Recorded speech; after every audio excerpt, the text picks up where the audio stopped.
How's it going, everybody? Welcome back to another episode of the Getting After It podcast. My guest today is me, myself, and I, and the Stoics a little bit. We cover the topic of perseverance and why it's important, how to do it. And I, in this episode, have studied a lot of the Stoic philosophies about persevering and provide 7 actionable things that might help you with your future trials and persevering. So I hope you enjoy this episode. I hope you take something from it, and let's get after it.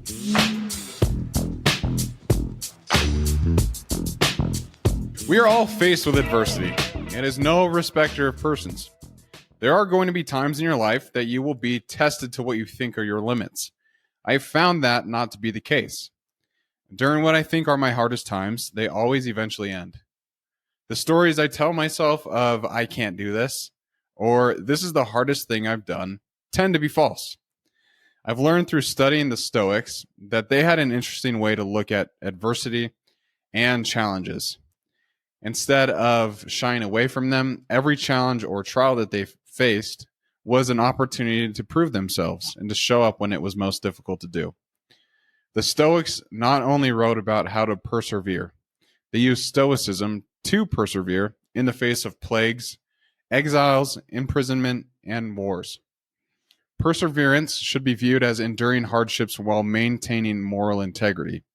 So, how do we persevere well? How do we persevere happily? That is something that I wrote as I was preparing for this podcast, because the topic today is perseverance. I have discussed this a lot on the podcast, and different examples of perseverance. Everything from personal growth. It takes a lot of persevering through that process to see you become the person that you ultimately want to become, right? It also takes time to get promoted at work and to see things start to really take off on certain projects or whatever you're doing.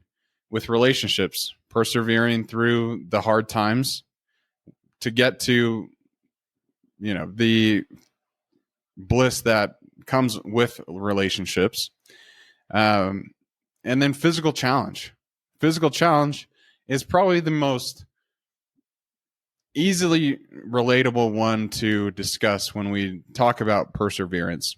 And it's probably one that I will draw a lot of examples to, at least in this episode of the podcast, because I think no matter who you are, you've had a workout where you thought you were going to die, right? Like your heart's beating out of your chest, you're sweating, and you're like, I don't know, adrenaline's flowing through you. So you're jazzed up, you're pumped up.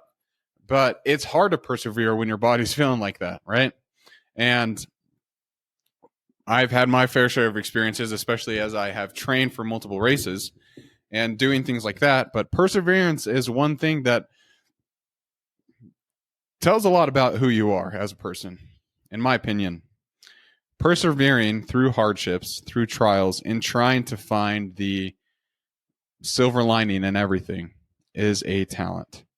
And today we're going to be discussing 7 things that the Stoics talked about how to persevere well and what you can be doing to help yourself when you are going through a challenge or a trial. And I love what the Stoics say. They don't look at challenges and trials as that. They look at them as opportunities to prove themselves, to show up when it's the hardest.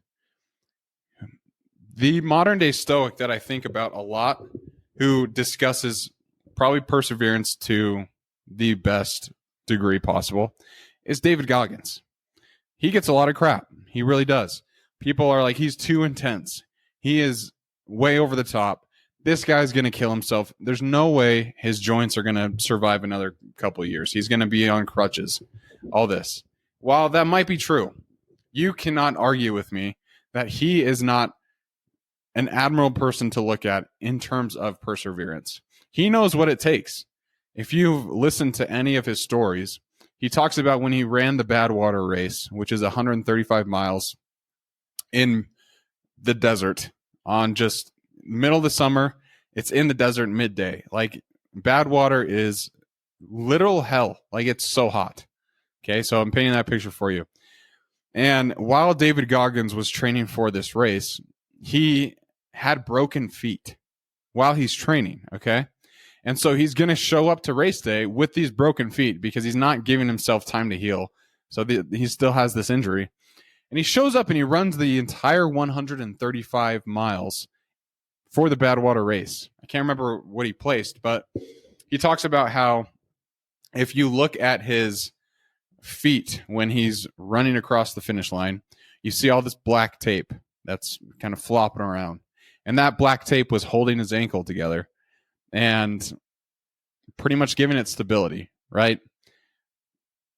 That example alone tells me that David Goggins is one that knows how to persevere. And if you listen to all the things that he says about where he got all these ideas from, where he gets his drive from, it's very simple. He wants to prove himself.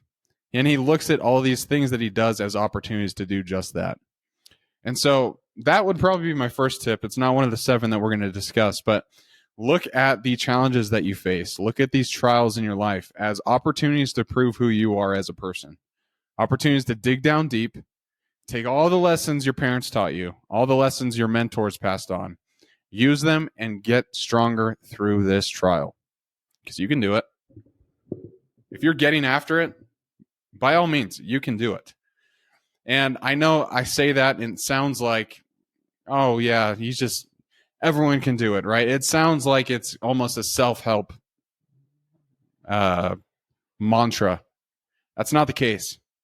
I'm saying you can do it because I have struggled my entire life with self-belief and knowing that I can push and get to the goals that I want to. And I was this kid who pretty much didn't believe in himself. I knew I could work hard. And that inkling alone is what I took and graduated college, worked on an agency with my brothers, and now am very happy in my sales career. But it's because I made decisions every day to try and improve and get better and love the situation I was in. And the reason I'm saying this is because I came from nothing. In terms of self-talk, in terms of goals, I really didn't have anything really planned out for myself. And so it's all come through ideas and trying new things. And with that, let's jump into some of these tips that the Stoics had, the ancient Stoics. They all face the same problems that we do today. Yes, we have TikTok and Instagram and all these other social media things that kind of make life a little bit more connected and easier. They didn't have that, but they dealt with loss and they dealt with plagues and sickness, and they dealt with being tired, being fatigued. They were all human beings. Yes, times have changed, but for the most part, they have the same feelings and issues that we do too. And so the first thing that they say is accept your fate, or amor fati, which is what it is in Latin. So amor fati is a Latin phrase that translates to love of fate or love of one's fate. And it's a way to embrace every moment, even the challenging ones. So love your fate. And Epictetus has this quote where he says, "Do not seek for things to happen," which, by the way, on every tip, I have a quote from a Stoic. Anyways, Epictetus. "Do not seek for things to happen the way you want them to. Rather, wish that what happens the way it happens. Then you will be happy." Interesting way to look at it, but let's go to the latter half of the quote. Wish that what happens happen the way it happens. Then you will be happy. So don't wish it to go your way, is what he's trying to say. Just deal with the situation. And as mentioned before, hardship allows you to show your true character. So embrace the hardship. Love your fate. Embrace every single moment, even the moments of hell, the ones that you don't want to be there. When life seems to be looming over you and everything is kind of falling all at once, try to embrace the moment. And it's easier said than done, I understand. But the chance of us existing is so small. If you think about this, but we are here. The chances of that particular like sperm cell that fertilized an egg, those chances are so small. So you're here. You've already beaten insurmountable odds just by that alone. So when you were born, when you were first conceived, be proud of that. So everyone who listens to this, you get a trophy for conception. Nice work. But your existence, it's in its own, is rare. And that thought to me is beautiful. So even our suffering is rare and beautiful. If you think of life as this thing that is beautiful as it is, and it is rare and should be treated as a gift, that means even when the times that you suffer, you should try and find ways to be grateful in the circumstance. And accepting your fate does not mean that you're necessarily okay with the bad things that are happening to you. I want to make that very clear. But it means you're accepting that struggling is part of existing. We can use this to persevere because this gives us the courage to act. Loving and appreciating every minute shows us that we are not helpless. We are just experiencing what it means to exist. And Allie has been such a good example of this for me because we talked about this in the last podcast episode, but she's really helped me open up with my emotions. Talk about the things that are kind of taboo for guys to talk about, how they're feeling, whatever. But she explained it the same way that Epictetus did. And she said, every human being feels emotions, and it's okay to feel emotions. And when she said it that simply, I was like, well, that makes complete sense. Like, of course, everyone's going to have the same feelings. We're all human beings. So just as everyone has emotions and feelings, everyone is going to face hardships. Everyone is going to have times of suffering. And as much as that sucks, it's beautiful because it means you're here. You're not dead. I carry this coin around now. It says Memento Mori, which I made a podcast episode on that, so I won't talk too much about it. But on the very back, it says, you could leave life right now.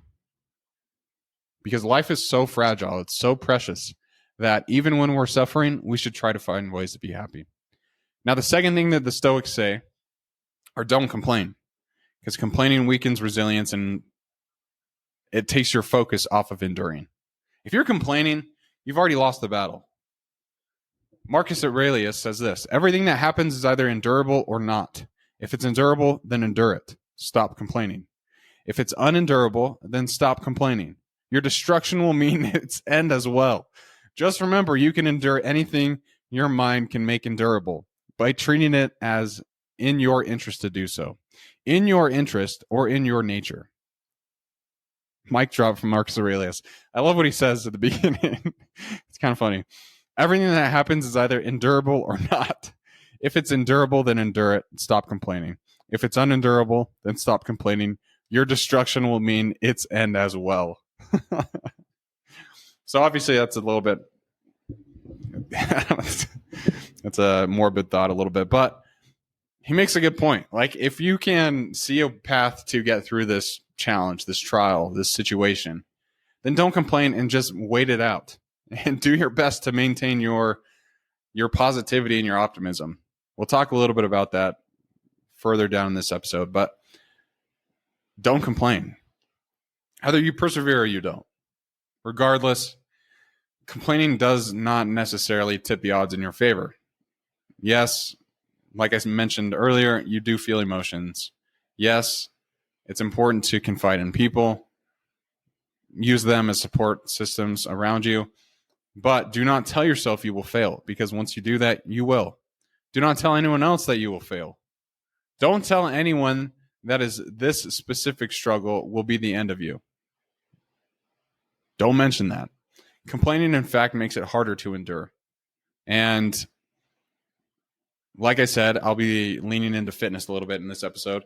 And when I'm running and I am 10 miles into a 15-mile run and I start saying, damn, I got 5 miles to go.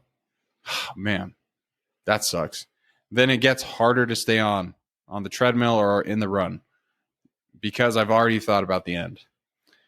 And everyone faces some kind of situation that's like that, where things might be going decent enough, but once one little speed bump comes up, it might throw you entirely off your course, and you might start losing faith in yourself.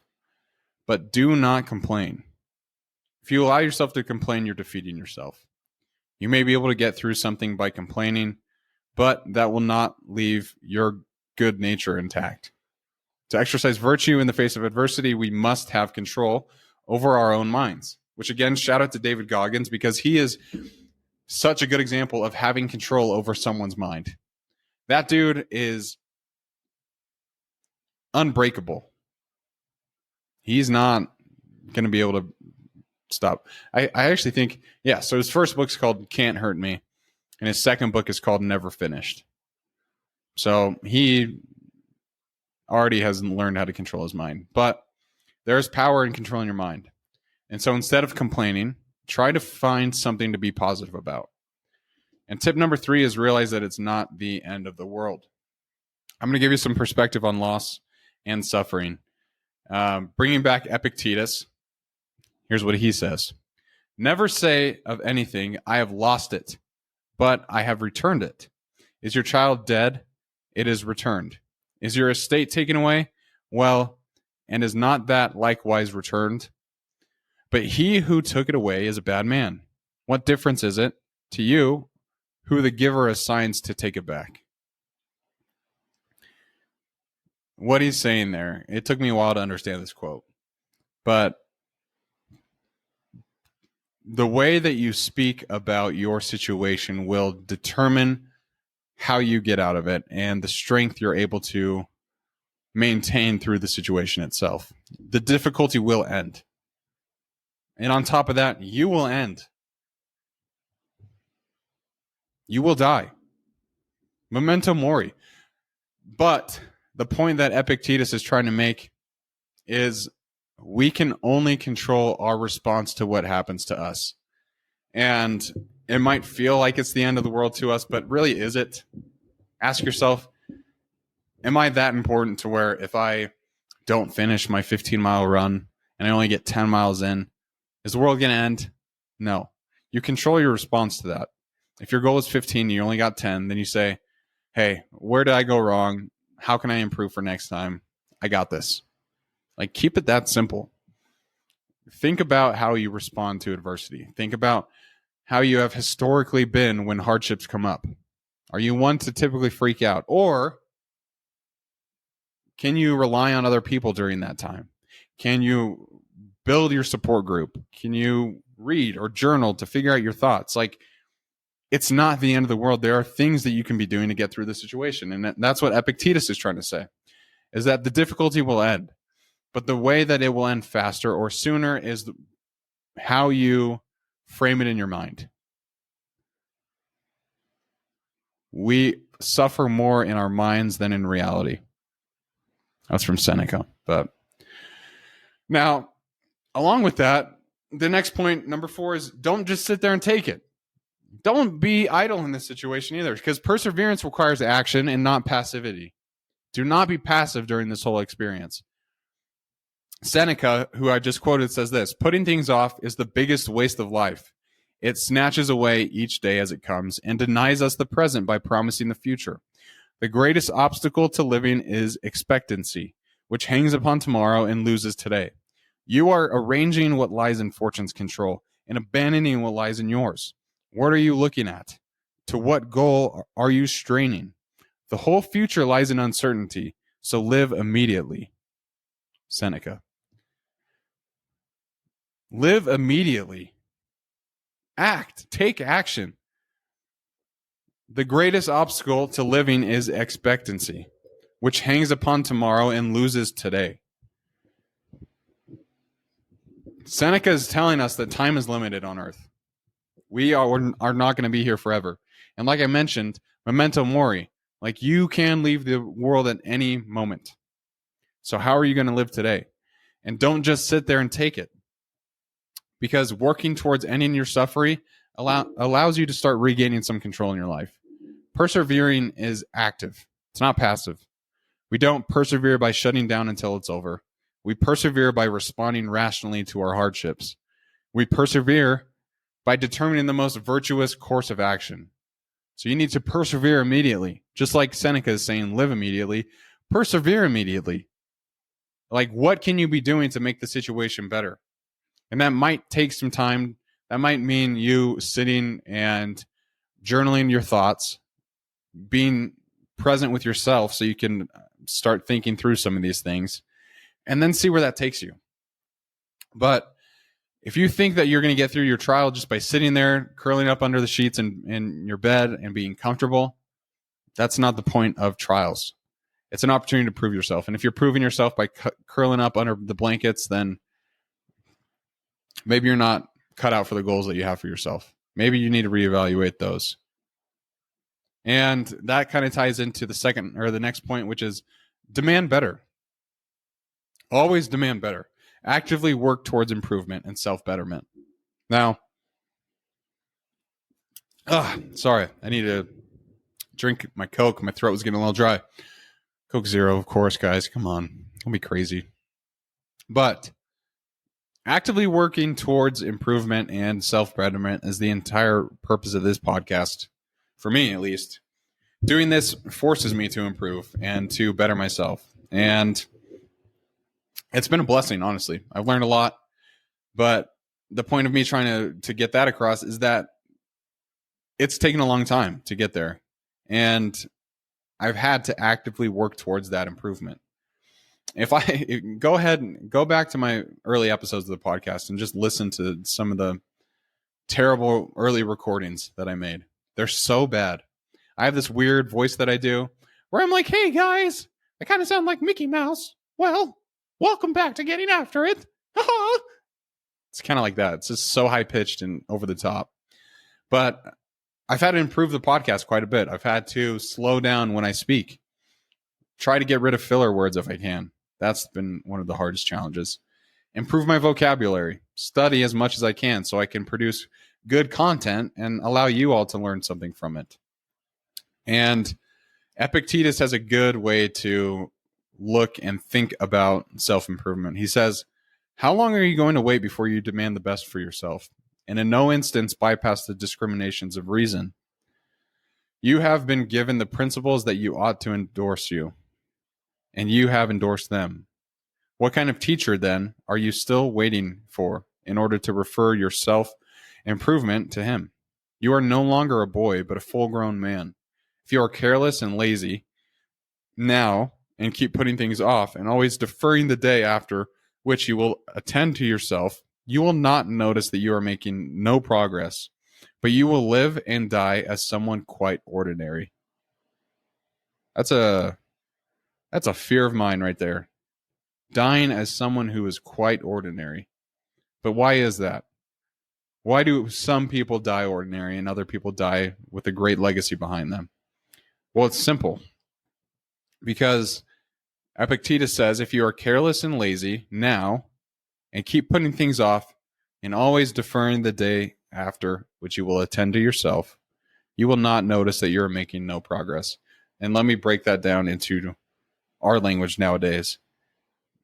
If you're lazy and you are procrastinating and you keep pushing things off until tomorrow and you say, I'll do it tomorrow, and then tomorrow comes and you say, I'll do it tomorrow, then you're not going to make any progress and you're going to die an ordinary person.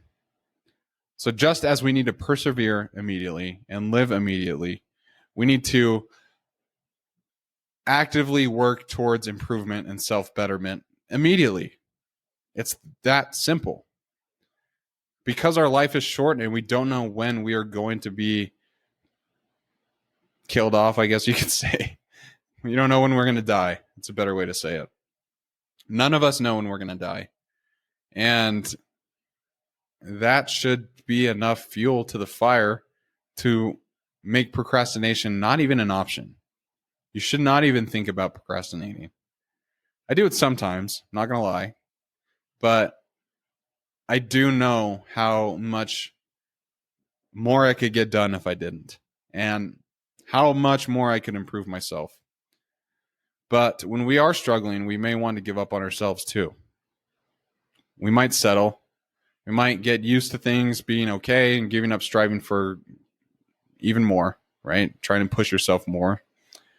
But in my opinion, that's unacceptable. We have to demand that we get through this hardship, this trial, this challenge. And it starts small, like clean your room a little bit. Ask for better treatment from other people if you're needing that. Advocate for yourself. Take care of yourself. Be your own biggest cheerleader. These are all things that I talk about.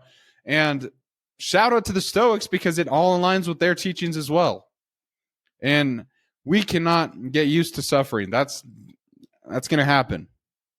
But we can accept that existence of suffering will be there, and we have to fight against it. Don't become complacent.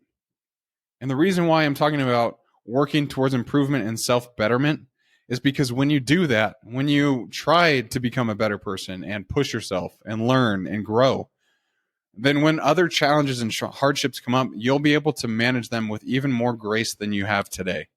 You will be able to get through them stronger, quicker, and with a more steady head.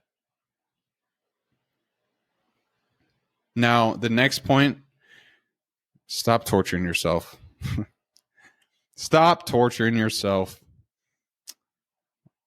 If I could go back in time and talk to 21-year-old Brett, I would slap him around a little bit because I was king of torturing myself, mentally at least.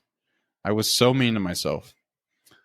And I had to learn how to reframe my own thoughts to reduce this self-inflicted suffering that I was giving upon myself. And I got the quote wrong earlier that I talked about from Seneca, but Epictetus says it here. We suffer not from the events in our lives, but from our judgment about them.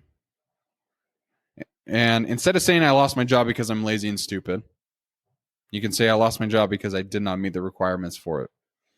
The difference between those two sentences is that one is reporting a judgment and the other is reporting a fact. We suffer less when we rationally map why things happen. Calling ourselves stupid for letting something happen does not solve the problem and makes us feel worse. Shit happens. That's what I'll say to that. Taking it personally makes it harder to actively solve the problem. Recognizing that it is not 100% our fault can give us the courage to act. And if you're wondering if I'm reading something, I am. I typed out all my thoughts on these quotes because I wanted to give you kind of just a boiled down version of my own thoughts. So that's what this is. But lots of good points there. We suffer not from the events in our lives, but our judgment from them. So how can you reframe your mindset for whatever you're in right now? How can you find the opportunity in your suffering? How can you find the opportunity in your trial? Where is it? It's there. You just have to look for it. Now, the last one is use your resources. Resources it falls on a wide range of what that means. For me, resources are things like Allie, my other relationships with people like my mentors, my parents, my siblings.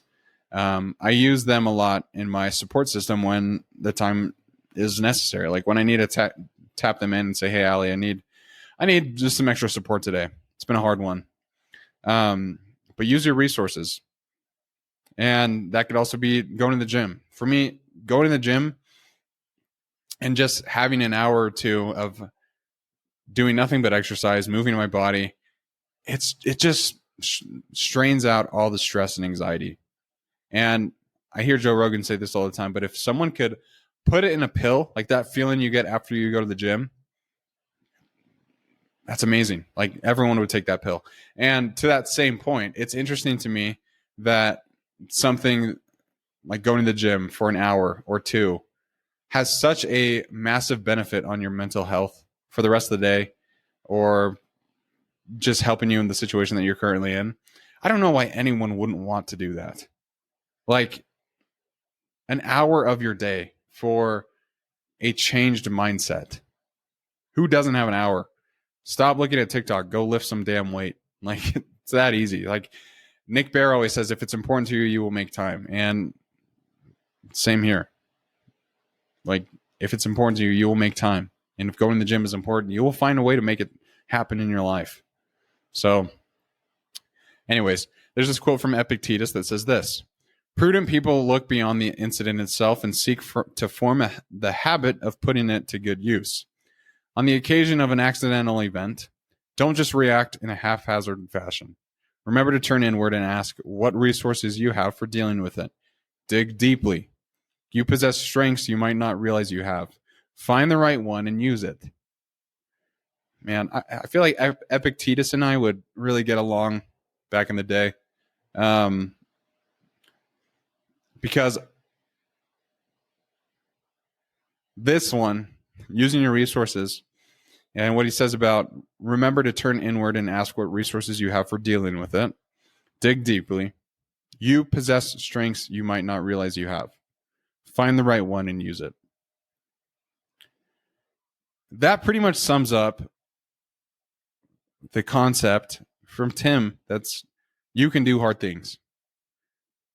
Epictetus is telling us that you possess strengths that you might not realize you have. You just have to find the right one and use it. And I'm telling you that you can do hard things. I've seen it firsthand with people who don't think that they can. And it's why I love Team Tim. You go there and all these people are there who don't consider themselves runners, but they all get it done. They all prove themselves right that they can do hard things. And that is an amazing thing to be a part of. I don't know if you've ever seen people who haven't done something challenging, but then believe in themselves and stay in the fight and make it to the other side. It's amazing. And just as people who have never ran a half marathon show up on race day for Team Tim and get it done, you can get through whatever trial is plaguing your mind right now. So, I think it's just an interesting way to look at trials. All these things that the Stoics have said about finding the opportunity in the trial, demanding better for yourself, trying to change the way that you look at what you're going through, realizing it's not the end of the world. All these things are so important because my experience with life has been the further I go down and the further I get, I guess the older I get, the more I realize life is so hard. Some situations are harder than others. Some people have it way worse than me. But no matter who you are not immune to going through hardships or trials. You are going to be tested, and you are going to have to learn how to endure and persevere. Because on the days when your negative self-talk is the loudest voice in your head, you need to find a way to control that, to put that voice in a really dark corner and not let it come out until the next day. Like, figure out what you can do to control your thoughts. Because once you do, then just as the Stoics understood, you will be able to handle anything that comes your way. And you will be able to fully embrace the concept of amor fati, which is the love of your fate. So try some of these things. Persevering is an art on its own, and it's a balancing act, and it takes time to learn how to fully grasp that concept. But the more you do it, the better you get. It's like everything in life. Consistency compounds, and this is no exception. And I appreciate everyone for listening to this episode. This was a fun one to prepare for. I learn a lot with these, so I appreciate you all listening to them. And if you have any feedback, always feel free to let me know. Please rate the show if you haven't already. It helps. And I don't know, leave a comment if you'd like. If you want to be on the show, let me know too. Now, as we close out, I just want to play something for everybody. Everyone, thanks for listening to Getting After It. We'll catch you next week.